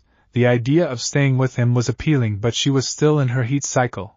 I think I am going back to the village. I will see you when you come back, right? Nodding his head at her, he gave her another soft smile. Yes, Ms. Inuzuka. Raising her eyebrow again, she narrowed her eyes. Hannah, remember, I told you a long time ago to call me Hannah. The man smirked. Okay, Ms. Hannah. She narrowed her eyes at him even more before letting out a sigh. Smartass. I will see you when you come back. How long will it be? Shrugging his shoulders, he looked at the dumpster that he had put the unconscious people in. Not too long. I have finished my recon, and with these three being attacked, they will know something is amiss. I will need to make my move tonight. I should be back in the Konohagakure within a few days, I would think. Hannah nodded her head. Good, my cycle ends either tonight or tomorrow. That means that we will be able to have out dates soon after your return. With a nod he moved out of Hannah's way as she went to walk past him. She looked at him, then gave him a quick kiss on the cheek. See you later, Kiro. He stared at her with wide eyes and nodded his head. He now had serious motivation to finish the mission as quickly as possible, something that he did, as soon as nightfall came. Within an hour he had dispatched with everyone from that organization and was heading back towards Konohagakure. Back at the Uzumaki compound, Darius stood there watching over Naruto's training. He had moved on from the reading to the act of actually trying to do things relating to his storm bloodline, just as everyone had expected from Naruto. He was grasping and learning how to do his bloodline at a rapid rate, though since the bloodline was hard for everyone to understand, his progression was still slower than someone would have done with a more basic bloodline. Regardless of how difficult the bloodline was, he was still moving forward, and that was what they all wanted. Letting his arms fall down, panting and sweating, Naruto looked up as the storm clouds above him cleared. Darius looked at him and nodded. That is enough for today, Naruto. The teen looked up at him, confused and not agreeing with the decision to stop there. I can keep going. Shaking his head no, the brown-haired man looked at the blonde teen. If you push yourself too hard too quickly, you're going to drain your chakra and stamina. That could leave you out of commission for the start of the Chunin exams. I believe that it was you who said that you have some big plans for this exam, don't you? Letting out an annoyed tsk, he nodded his head. He knew that Darius was right, he just didn't want to admit it. Naruto stood and put his shirt on, heading back towards the house, but stopped from a scent that was coming from the house. He knew that Naruko was here. The thing was that for some reason that knowledge made him feel nervous. He didn't know why this was happening to him. Maybe the girl had been right all that time ago when she said he wasn't used to the close proximity with the opposite gender. She had exploited that perfectly and gotten what she wanted. Standing still there for a moment, he let out a small sigh before opening the door to see her sitting at the table with his mother. The blonde girl gave him a smile and discreet wink. Naruto looked at her, then the tip of his lips curled into a smile, making her blush. Naruto then lowered it as he sighed. When the time comes, you're going to hate me, Naruko. You shouldn't get too close to me. The girl looked back at her sensei, then nodded her head as his mother gave her the day off. Since the exams were the next day, similar to what Darius had said, she didn't want Naruko expending too much chakra. Naruto stared at the girl as Kushina left the room, and Naruko smiled. Hey Naruto-kun, said teen, nodded his head at the other blonde as she stood up and came over to him. How was your training, Naruto-kun? He shrugged as he looked at the back door before looking back at her. It was alright, I suppose. I wanted to do more, but Darius said that we shouldn't. Naruko nodded her head, then walked over to him. Kushina-sensei said the same because of the exams tomorrow. You know though, if you have the extra energy that you want to burn off, I know of some things we can do. Naruto stared at her, then since he didn't say no, she grabbed his hand and pulled him up into his room for time together with Darius and Shizen. The young couple was walking around the village, just enjoying their time together since Darius just finished training Naruto for the day. Coincidentally, at least in Naruto's mind, Shizen had the day off from the hospital as well, and they had decided to spend the day together. As they walked around the village with his arm around her, she leaned into him. Do you think that he will come back? Looking over at her, he gave a small sigh as he thought. Kiro had been a typical topic of discussion for the two of them since he left. The man looked at her before looking ahead at where they were walking. I hope so. The only thing that may be a serious disadvantage is if Hannah says I spoke to her. If she does that, then he may see it as pity, which he would hate, which could in turn drive him even further away. Shaking her head at the Shizen burrowed herself deeper into Darius' embrace. I am sorry I came between you two. The man looked back down at her, her eyes glancing up at him. He gave a small smile. You're not why he left, Shizen-chan. You didn't come between us either. He distanced himself for us, but that isn't because of you. He wants us to be happy. He doesn't want to be the third wheel of our relationship either. All in all, the reason he left was because of Hannah. That didn't seem to really help her with this, though. She still believed she came between the two, that she was a part of the reason that Kiro left. That was when Darius made a sound. Shizen looked up to see Hannah walking through the village towards the Inuzuka compound. Shizen got out of the hold that Darius had on her to run after the woman. When she caught up to her and said her name, Hannah turned and smiled. Hello Shizen-san, how are you? Shizen smiled. I am fine, thank you for asking. So how did it go with Kiro? That was when Darius walked up behind her and put his arm around her waist again. Hannah looked at the two, then gave a small smile. He should be back either tonight or tomorrow, basing it off the time frame that he gave at least. A bit surprised at that, Darius couldn't help that his eyebrow was raising skeptically. How did you convince him? The Inuzuka heiress smiled, proud that she had done what she had set out to do. I told him that I wanted a date. While Shizen smiled at that, Darius narrowed his eyes. Do you really want the date, or did you lie to him? The Inuzuka heiress looked at him with a shocked expression. Darius didn't waver though. Did you lie to him or not? If you did and he finds out, he will leave and never return to this village. If that happens, I swear to Kami I will burn your compound to the ground. Hannah growled at him. The fire that Kiro always talks about coming to the surface. I didn't lie to him, you asshole. Also, if you ever threaten me or my family again, I will rip you apart to the point that even Shizen-san won't be able to put you back together. He just stared at her for a moment before his glare softened. Honestly, he didn't care what she thought of him at this moment. I had to make sure. Had it come out that you were doing it just to get him back in the village, then it would have been far more detrimental than anything.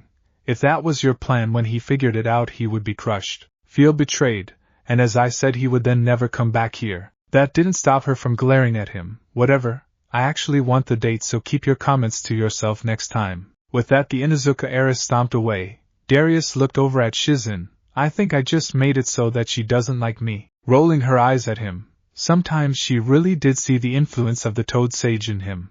Well, I wonder why that is, Darkuin. Looking at her, he shrugged, then looked in the direction that Hannah had stomped off in. I had to be sure. She got him to come back, but if it was all a lie to get him back, when he found out, then he would have been furious. He would leave. We would never see him again, and he would never contact us because I sent her after him. The black-haired medic looked at him, then nodded her head. I suppose that makes sense. But you could have taken a better approach. Tact is a beautiful thing that both you and Kiro need to learn if we are staying here. He nodded his head. True, I could have taken a more delicate approach, but the direct approach got me the answers I wanted. Shizen shook her head as they started to walk again. Come on, Darkuin. We are supposed to be going to get some food anyways, remember? The man smiled and nodded his head before leading the black-haired beauty to get some food. At the Uzumaki compound, the two blondes laid there in Naruto's bed. Naruko cuddled up into him, enjoying her post-coital bliss. They were both awake, but nothing was being said between the two as they came down from their highs. Naruto had been absent-mindedly running his fingers on her hip, something that she was enjoying. When he stopped and put his hand on her hip completely, he finally broke the silence. Naruko, said blonde teen, looked up at him with a small smile. Yeah, Naruto-kun? Looking down at her to meet her eyes with his own, he stared at her. Do you think that you could hate me? That made it so that Naruko sat up in the bed, not trying to cover any of herself as she looked at him a bit surprised. Of course not, I really care about you. This isn't just about sex for me, you know. He continued to just stare at her for a moment, then nodded his head at her. Naruko continued to look at him. She could clearly see that something was on his mind. That wasn't a question he would usually ask her. Why did you ask me that, Naruto-kun? The two silently stared at one another for a moment before he responded. There are secrets about me that will one day come to light, secrets that I feel will make you hate me. Quickly leaning down, Naruko gave him a quick kiss on the lips before giving him a smile. Nope, that is not possible. That was when a first for them happened. Naruto leaned up and captured her lips in another kiss, surprising her quite a bit. When he lowered his head, breaking the kiss, she smiled, then laid back down next to him. Nothing can make me not want this anymore, Naruto-kun. Nothing, said Teen, went back to rubbing her side while contemplating that sentiment. No matter what she said, no matter how much he wanted to believe it, he had to be rational that when it all came out in the open she would hate and resent him. He now knew that somewhere in all of this craziness they had been doing, he had developed feelings for her. Maybe it was because he never saw her as his sister, just as another kunoichi, just another woman his age. Maybe it was because she was the first girl to continue to show him this kind of affection and attention, an assault that he clearly wasn't guarded against. He didn't know what caused it. He didn't know how it happened. The only thing that he knew was that it happened. He knew that when he showed everyone who his father really was, she would be furious that he knew all this time and did these things with her. Naruto let out a long sigh, unconsciously pulling her closer to him. I think that is the only thing I will regret when I reveal it all. I will regret losing her. I suppose that it was nice to have someone my age care for a bit though.